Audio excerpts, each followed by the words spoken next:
ভালোবাসা যে কেড়েছে সে মেয়ে একদিন ঠিক শাস্তি পাবে। তুমি শুধু হেরে যেও না মা, তোমাকে শক্ত থাকতে হবে, লড়াইটা চালিয়ে যেতে হবে। শুধু মনে রেখো যে সত্যিকারের ভালোবাসা কখনো মরে না, সত্যিকারের প্রেম কখনো মিথ্যে হয় না গো। এসব হাবিজাবি কথা বলার জন্য এখানে ডেকেছেন? আমার অত সময় নেই এসব শোনার। আর যদি আপনার মনে হয় যে আমি আপনার সাথে দাঁড়িয়ে এখানে গল্প করব, সেই ইচ্ছেও আমার নেই। না মানে এত অধৈর্য হলে কি করে হবে মা, একটু যেটা বলতে এসছি ধৈর্য ধরে শোনো। কাজের কথা তো, এমনিও তো তুমি ভেবেচিন্তে নিজের জন্য কিছুই করে উঠতে পারলে না।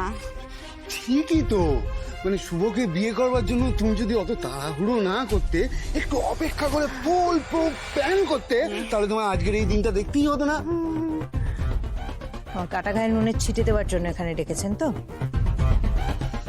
এসব শোনার আমার না একদম সময় নেই, আমি চললাম। এবার দাঁড়াও মা, দাঁড়াও, এত এত ঝটপট করলে কি করে হবে, একটু একটু ধৈর্য ধরো।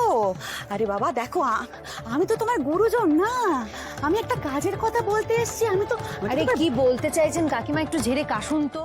মন্দিরে যখন আমরা লাইনে দাঁড়িয়ে থাকি ঈশ্বরের দর্শন পাওয়ার জন্য, তখন কি আমাদের ক্লান্তি লাগে? আমারও না কোনো কষ্ট হচ্ছে না। স্যার আমায় ডাকবেন এই বিশ্বাস নিয়ে আমি এখানে দাঁড়িয়ে আছি। আর যতক্ষণ না স্যারের ডাক শুনবো আমি এখানেই দাঁড়িয়ে থাকবো। তাহলে এই জলটুকু অন্তত খাও, এটা তুমি বাড়ি থেকেই এনেছি। Thank you. যে আমাদের পরিবারের নামে কালি মাখিয়েছে, তুমি এখানে দাঁড়িয়ে দাঁড়িয়ে তাকে আপ্যায়ন করছো?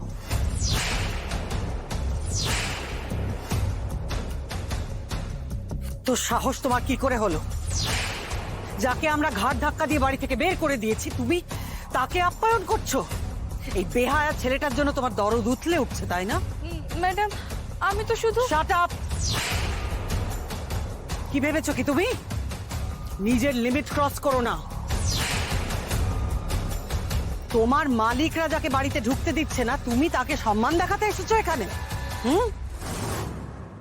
আমি তোমাকে ওয়ার্নিং দিচ্ছি, তুমি যদি আর কোনোদিন এরকম করো তাহলে তোমার চাকরি তো যাবেই।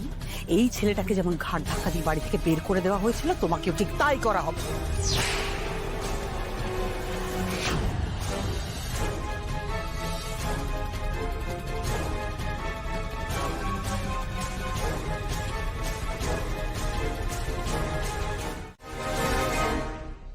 কাকু এইখানটাতে একটু দাঁড়ান।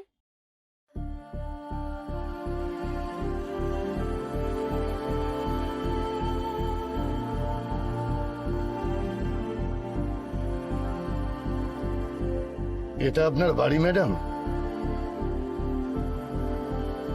না, এটা তো আমাদের রাজ্যের শিক্ষামন্ত্রীর বাড়ি। আমার দেখতে ইচ্ছা হলো একবার, তাই এলাম। Get out!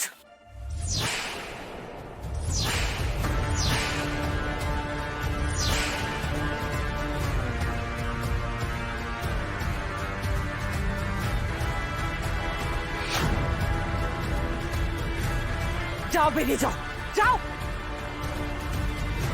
শুভ,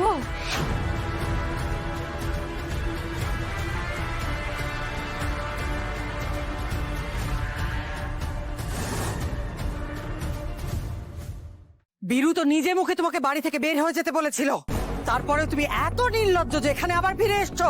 কোন মতলবে এসছো তুমি বলো? আমাদের পরিবারের রক্ত শুষে খাওয়া তোমার এখনো শেষ হয়নি?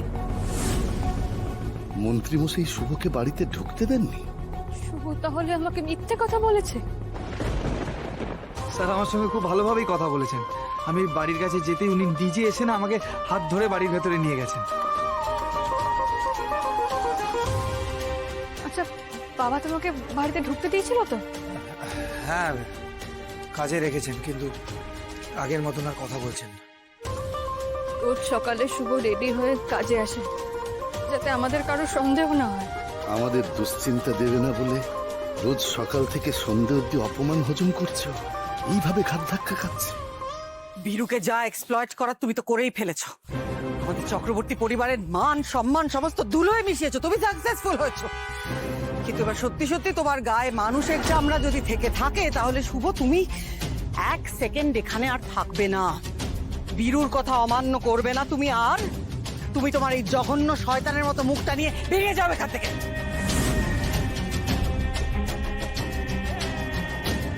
আমি স্যারের কথা অমান্য করছি না ম্যাডাম।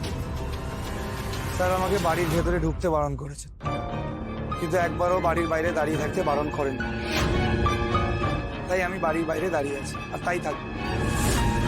একটা কথাও বলবো না। স্যার আমাকে ক্ষমা না করা অবধি আমি রোজ এখানে এসেই অপেক্ষা করি, এখানেই দাঁড়িয়ে থাকি। আর পৃথিবীর কোনো শক্তি আমাকে এখান থেকে নড়াতে পারবে না। আপনিও। তোমাকে দেখে আমি অবাক হয়ে যাচ্ছি শুভ। এত নির্লজ্জ কোনো মানুষ হতে পারে? এখনো তুমি এত বড় বড় ডায়লগ বলতে পারছো? খুব তেজ বেড়েছে তোমার দেখছি শুভম। হবেই তো, নতুন নতুন শাওনকে বিয়ে করেছো যে, ডানা গজিয়েছে, খুব উড়ছো তাই না? শোনো শুভ, তোমার এই ডানা আমি ছাঁটবো।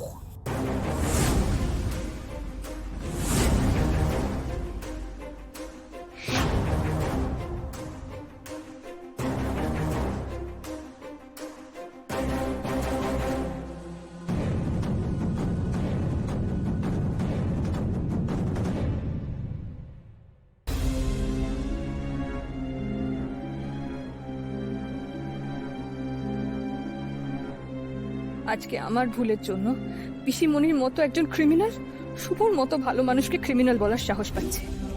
তোকে এইভাবে অপমান করছে, সিকিউরিটির সামনে শুভর উপর এইভাবে চোটপাট করছে।